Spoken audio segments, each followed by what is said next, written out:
Hey, y'all. Well, we're in a different place. We're in my living room right now. I've actually moved the chair around, so I had to set up the camera. I don't think I filmed much in here, but today's one of them days ain't good for much. Just ain't.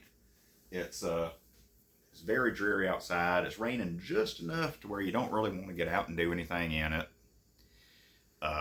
I've checked traps this morning, didn't catch anything. Got my nephew sent off school, so I'm sitting here by myself. The house smells good. I got a venison roast going in oyster mushroom and onion gravy in the crock pot. That smells wonderful. And, I got to thinking that, for me personally, holidays are not a fun time of year anymore.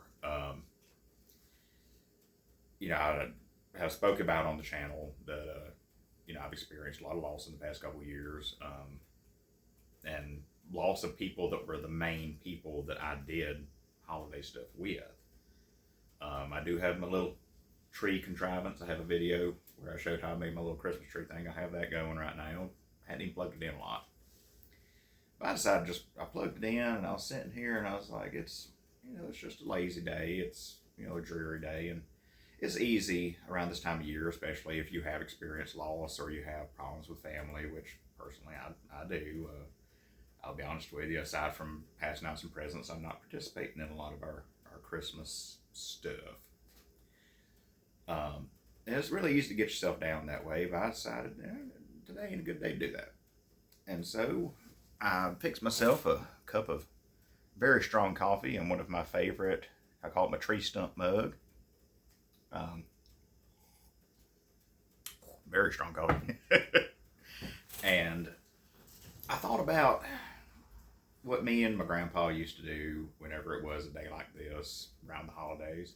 And what we would do is we would sit around or we would go visit somebody and just sit, have a hot drink of some kind, coffee, tea, and tell old hunting stories and stuff. So I figured I'd sit here for a minute with y'all, if y'all, will bear with me and share some of my old hunting stories. I know some of my most popular videos have been about the Foxfire books. And a lot of what's in Foxfire is exactly this sort of conversation where you just, you sit down with somebody who's, done a lot of stuff, whatever it may be, and just, talk about it. And I always start out my hunting stories, and frankly, I'm not a super social person. I don't talk to a lot of folks outside of family about this sort of thing, but I always like, especially when I'm speaking to a younger individual who's, started hunting, and, a young buck gets, excited about it and very proud of everything they've done. So I always like to let, the younger crowd take over and, tell the stories, and then I turn around with, shot myself once. And that is true, technically. I don't know if I've ever shared the story on the channel. I don't share it very much, but so I grew up around hunting, very much so, very outdoorsy family.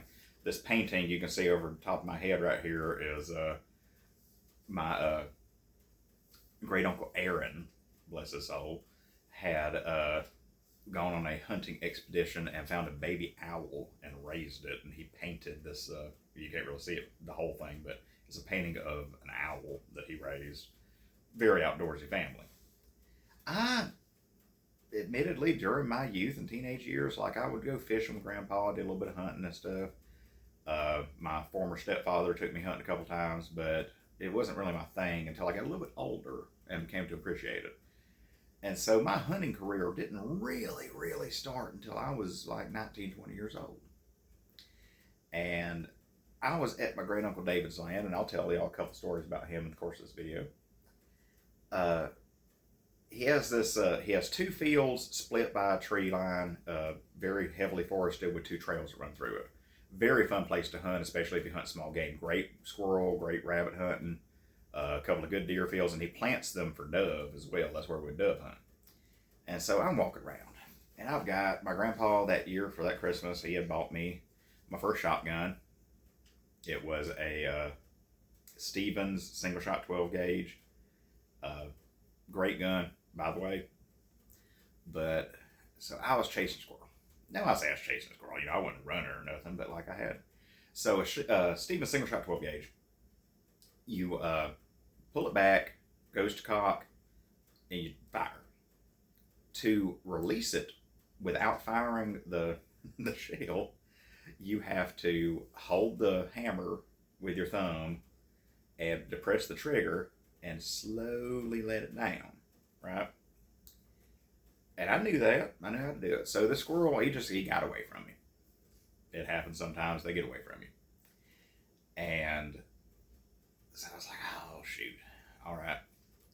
And so I point my gun down because, gun safety, like you don't want to point it towards where it would fire towards anybody, and I'm gonna take it off cock, and my finger slips.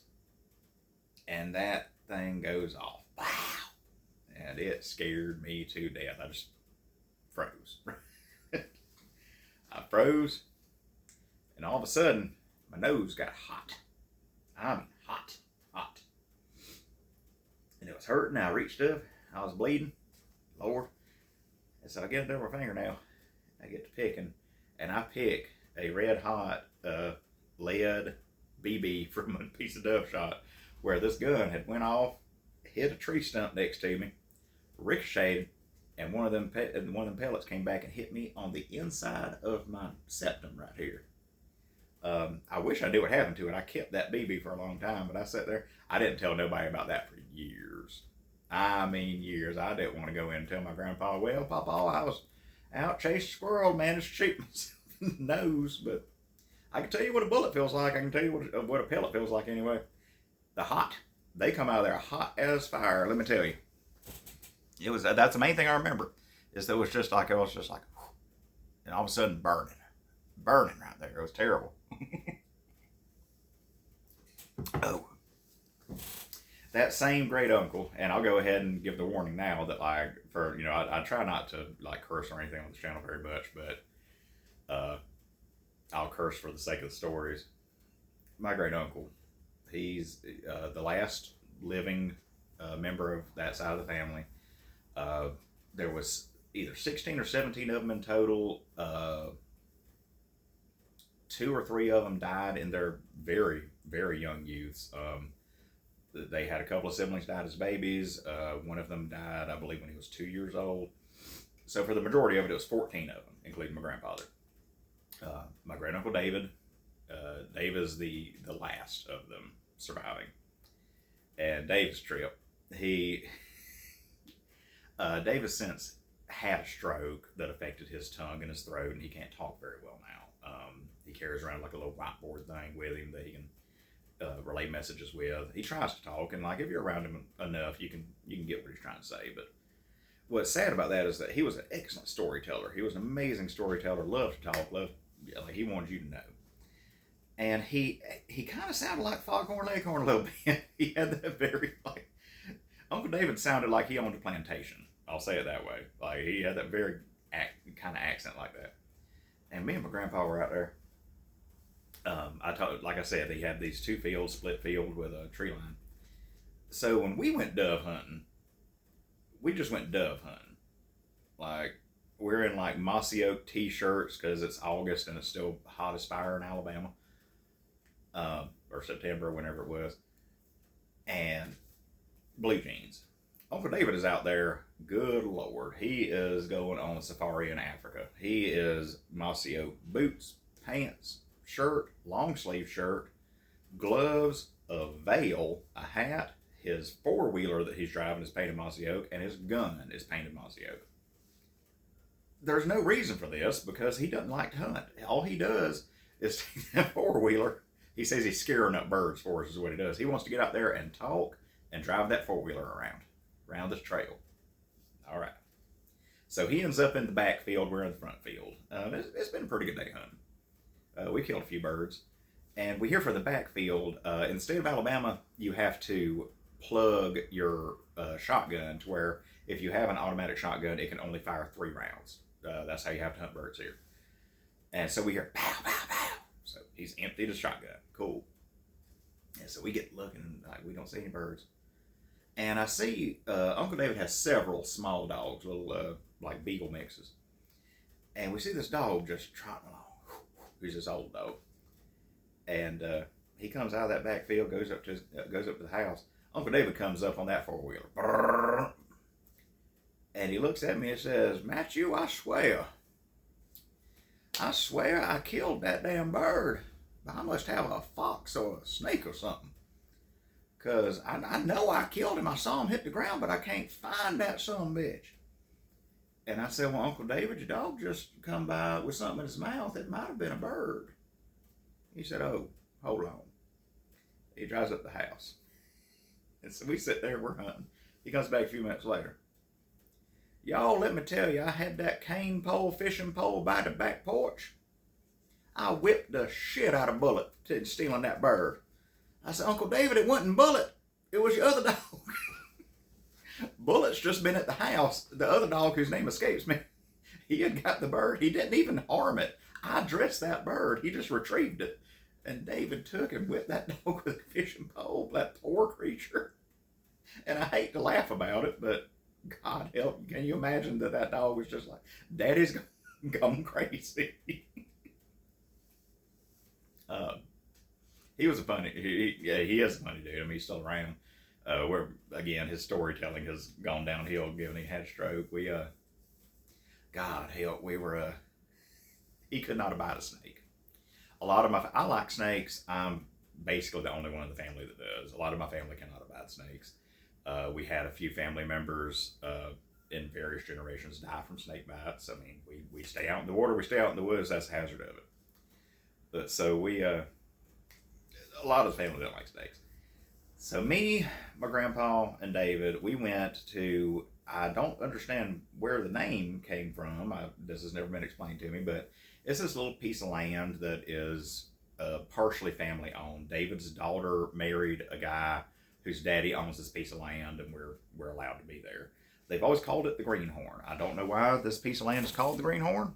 It's the Greenhorn. So we're at the Greenhorn. Greenhorn has a road that comes across it with a bridge. The bridge has a little spillway underneath it. It's a great place for like brim fishing. Catch a lot of catfish there. It's a good fishing spot. And so we're fishing. We're just fishing off the bank. And we're having a good time. And I see an old black moccasin snake swimming in this water. Now, if y'all don't know, water moccasin is a very aggressive species of snake. It's very deadly. You know, a moccasin, you watch him. Like, I don't believe in just killing him just because he's there, but you watch him. Well, Uncle David is standing this close to me. Like, he is shoulder to shoulder with me. And we're just fishing. I'm flipping out crickets. That's my favorite way to fish brim. I like to flip crickets. And so I'm flipping crickets, and we're catching fish. I mean, it's a good day. And he does not say a word to me. But I'm looking at this old black moccasin snake, and he's not bothering us. He's just going kind of in the middle of the creek and up this direction. And all of a sudden, a firearm goes off, and it feels like it is this close to my face. Like my ear was ringing. I couldn't hear out of this one for about 30 minutes. And I remember I turned and said, damn, David. And he had a .38 special pistol in his hand, and it shot at the snake. Worst part is, didn't kill the snake. Every one of them little BBs had went around that snake. He was still swimming, so he had to recock and fire again to kill the snake. Got him the second time. The second time he started doing this down in the water. Killed that snake. But I looked at him, I was like, David, you couldn't have said, like, hey, about to shoot. And he was like, well, there's a damn snake. Help. God help, David.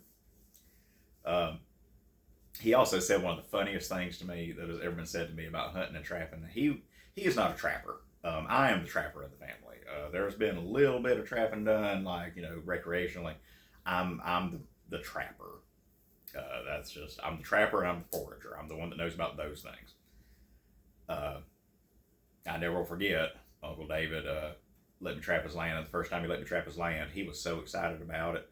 He ran around in that four-wheeler checking my traps. He lives about an hour off from me. I had set traps. He started going around his land probably 5 o'clock in the morning, just circling, looking to see if he could find something. And I had caught what we call a blackjack possum. Blackjack possum is a young, usually male possum that when they're younger, and generally the males, they have a big black streak on their back. It gets lighter and more gray and filled out as they get older, but a young possum, again, typically male, we call them blackjack. And I get a call at probably 6:45 in the morning. Matcher, you got old blackjack possum. He's pretty. He's pretty. Let me tell you. I was like, all right, Uncle Dave. Let me get my boots on. Let me come out here. And so we drive out there. And for those of you who don't know, and like some people may disagree with this, so when you trap fur, you have options for how you dispatch the animal after you get it. A lot of people use what's called a snatch pole or a catch pole or a noosing wand, I think is the technical term, but it's a piece of cable run through a tube, and so it's basically like you get the loop over the animal's neck and you can strangle them to death. I don't like to do that, not even really just because it's like, it feels inhumane to do. It's a chore to do too. I have done it, I don't care to do it. You can shoot the animal. Well, that's the quickest way and probably the most humane way, but you put a hole in your pelt. And personally, I tan my own furs and make my living doing that. I don't like to have a hole. Like a lot of trappers don't mind doing that because, like, when you sell your fur, like you're allowed, I think, 3 22 bullet sized holes in the pelt before they start taking off on the price if you just sell fur. I tan my own fur and I make like hunting bags and stuff out of it. And I do stuff with the face off the animal, and generally you would shoot them in the head. I don't like to have that hole there. So the other option, and it's generally what I do, is especially with a possum. Possum is a very docile animal. You can pick up a possum. He ain't gonna climb up a still try to get you as long as you're kind of calm. He'll be calm. You can pick up a possum. Pick him up by the tail. This creates pressure on his spine. Like say, here's his head, here's his tail. You pick up his tail, it creates pressure on the spine. And you take the back of your hatchet or whatever, and you pop him on the back of the neck. You knock tar out of him on the back of the neck. It severs the spinal column instantly. He don't feel a thing. He's dead. It's a pretty humane way to do it. And Uncle David, he had killed stuff. He had been a hunter. He had never been close to something like that. And he was like, ooh, I don't know about this trapping. Yes. But so I was talking about trapping that same day. In the state of Alabama, it's a chore to trap an otter. The majority of our fur bearers are almost unregulated. Almost everything's open season. Raccoons, possums, coyotes, feral hogs, beavers. Like most of our fur bearers, you can just get anytime. Otters, I don't understand why, because it seems like we have an abundance of them, but they're much more closely regulated by the state. If you trap an otter, you have to call the biologist, you have to have it tagged, you got to go all through this rigmarole. Well, in my youth, I was running beaver traps, and I was running drown poles, which is you have a bent piece of rebar, and all we did was just curl over the end. I'm a blacksmith, I just curled over the end. You can do it different ways. And the trap has this square, it's like a piece of square pipe cut off. And what you do is you run that down the pole. And you stick the pole down in the water and set your beaver trap. Beavers, otters as well, have an instinct that they're scared, dive.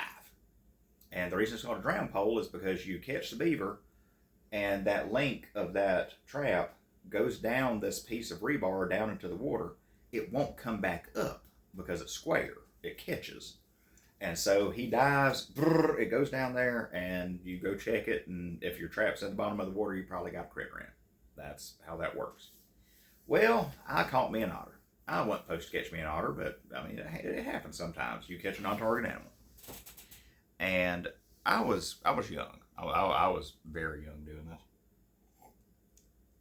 And I was like, well, I don't want to call the biologist. I don't want to have to deal with all that mess. Have to get a tag, have to deal with all this. So I didn't do anything with the pelt. He was dead. He was already dead. And I was like, I can't sell the pelt because I'm not going through the biologist. That's a whole nother set of circumstances. But I was like, I hate to leave them there because personally, I don't believe in killing something you ain't gonna eat.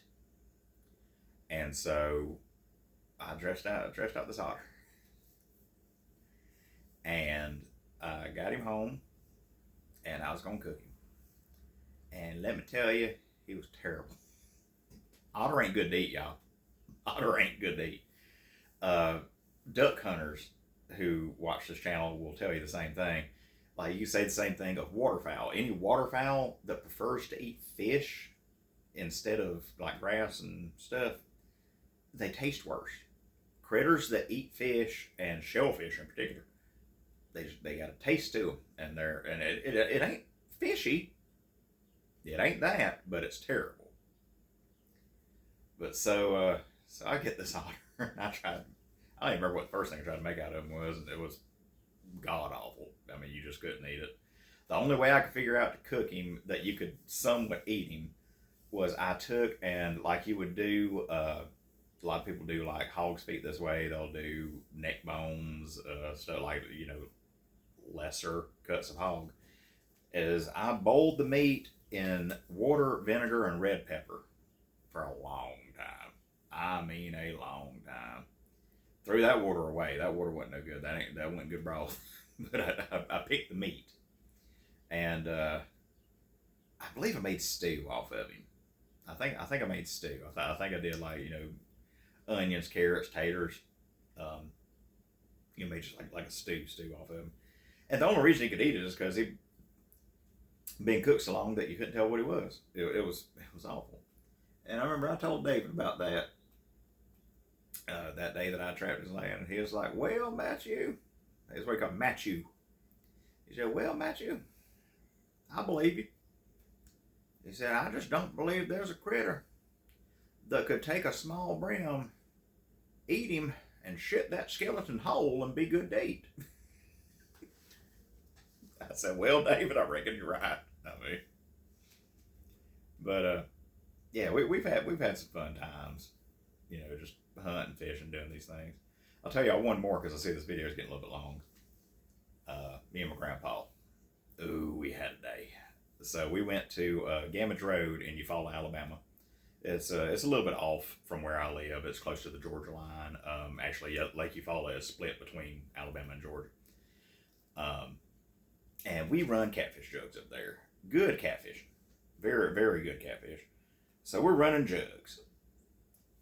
So the way our day starts, my grandpa always kept peanuts in the truck, like a jar of like roasted peanuts, and he would send me to the store, and like he got hooked on these ones from Dollar Tree that it was just salted roasted peanuts, and he ran out. Like he ate the rest of them on the way to go fishing. And so when you run catfish jugs, you have a plastic jug. We always use like Coke bottles, Gatorade bottles, whatever. Spray paint the inside of it. I always did mine hot pink because pink is my favorite color. And also nobody else uses pink, so I know which jugs are mine. Cool. But you take a bottle, you paint it to where you can see it, tie your line to the head of the bottle, run out however much you think you're going to need, maybe tie a weight to it depending on what you're fishing with, and tie a hook to it. Put some bait on the hook, throw it out of the boat. There you go. You set out like 20 of them, go fishing, like casting or whatever. Come back, and you gotta, if you see a bottle moving and bobbing and running, well, you got to fish on that. It's a great way to catch catfish. I would like to take y'all out fishing that way and do a video on that. Great way to fill up the freezer with cat. If you're trying to feed a family, that's a good way to feed them with catfish. Very good way. You'll also catch turtles and sometimes small alligators. I have caught a crappie on there one time, but that was a freak accident. Another fishing story. But anyway, so we're running jugs, and Grandpa finishes his jar of peanuts, and we're sitting in the truck, and the jar is clear plastic, but the lid was fluorescent yellow. And I said, "Well, Papa, I think that'd make another jug. I believe we could see that yellow lid even without painting it." And he was like, "Yeah." And so I got it, and I, took it in the boat with us. We got the boat crunk. And so I'm rigging up this catfish jug. I tie the line around the head of the jar, get it tightened down good. And again, it's fluorescent yellow, you can see it. And I get my line out, so I got to get a hook we were using chicken livers, and they were big chicken livers as bait, and so you didn't need a weight like that. They would weigh themselves down. And so I take and I had this Okeechobee brand soft tackle box, and that was my catfish box. I kept all my hooks, my weights, all the clips and toggles and everything that you need for running catfish. I kept it in there. Well, it had been a little bit since we've been fishing, and we live kind of out in the sticks, out in the woods a little bit, and I had not closed that tackle box well enough. Like there was a little gap in it, and so Grandpa's like the way the boat is. It's like sitting in a car. Like he's sitting next to me, shoulder to shoulder. That's the driver's seat. I'm sitting in this seat, and I'm rigging up this catfish jug. So I get my tackle box, I put it up in my lap, and I'm getting in there to get a hook. And I open up this box, and I swear 50 cockroaches, big old black cockroaches, just explode out of this thing. My mama tells me that she would have jumped out of the boat, but we are just sitting there just beating cockroaches off ourselves. So we're both, and the rest of the fishing trips, every spider that was in the boat, because if you live in South Alabama and you let your boat sit up for about a week, your boat will get eaten with spiders too. So every spider comes out too, trying to eat the cockroaches. So we are just beating spiders and roaches off ourselves the entire trip. And we're catching fish. I mean, we are just catching, like so much so it became a chore how many fish we were catching. We were sitting there saying, like, we might need to go home. We got to dress all these fish later. Like it became work. But so we get there, and so we're running catfish jugs, and I'm catching some catfish now. Big old blue cats. I love blue cat. That's my favorite catfish. Big old blue cats. So I had a bamboo pole, a little bit thicker than you would use for like a cane pole fishing pole. And I took a clothes hanger, and I bent it in half, and bent it over, cut it off, and I'd epoxied it in the end of that bamboo and wrapped it up with black tape. And that was my gaff. It was just like, it was basically just a hook on a pole to where you could stick it in the water and get that line to bring your jugs in and bring your fish in. All right. So our boat had the two main seats I just described, a front swivel seat that you could fish from, and a back swivel seat you could fish from. It was a big bass rig is what it was. And so Grandpa is in the main driver's seat. He's at the steering wheel. I'm behind him in like the center of the boat. And I'm sitting on that swivel seat to where I can, go this side, and what he would do is he would just drive up on either side of the of the jugs. And I saw one, I'd get it with the gaff. Cool. So there was good fish on this one. I remember it was a channel cat, but he was big and old. I thought it was something bigger than that. I got this fish. Okay, so I get my pole, I bring him up, get the line in my hand, and I take the hook off of it. And I just throw it up there, throw the whole pole up there, and I'm trying to get the fish. And I hear my grandpa say, "Son of a bitch!" What had happened is when I slid that pole up there, he was looking somewhere else. And the way that piece of bamboo hit the side of his leg, he thought it was a snake slithering next to his leg. And so I'm fighting this big old catfish, and he turns around and says, "I about jumped out this goddamn boat, man." It was such a fun day. Lord of mercy. We caught a lot of fish. We got on a bed of white bass. If you've never caught white bass, they're a caveman of a fish. White bass, you'll have a fish this big and think you got one this big. They pull that hard. They will binge pole. If you ever have kids and you can get on a bed of white bass, that will make them a fisherman for life. It is so fun to catch them. They're good eating fish. They are dangerous a little bit. I'm sure you can't see, but I have a scar right here because their gill plates are sharp as a razor blade. And my very first one I caught, I got him around the throat and he flipped, and that gill plate, it sliced him pretty good. But Lord, I think we had, you can get, I believe we had 27 catfish, and I think we had 22 white bass, and so we spent a long time cleaning fish that evening. But I see that this video is approaching a half hour as I sit here and run my mouth, but that's what I wanted to do. I wanted to sit and just share some of my stories. I share other people's stories quite a lot through like Foxfire and things like that. Those are some of my stories.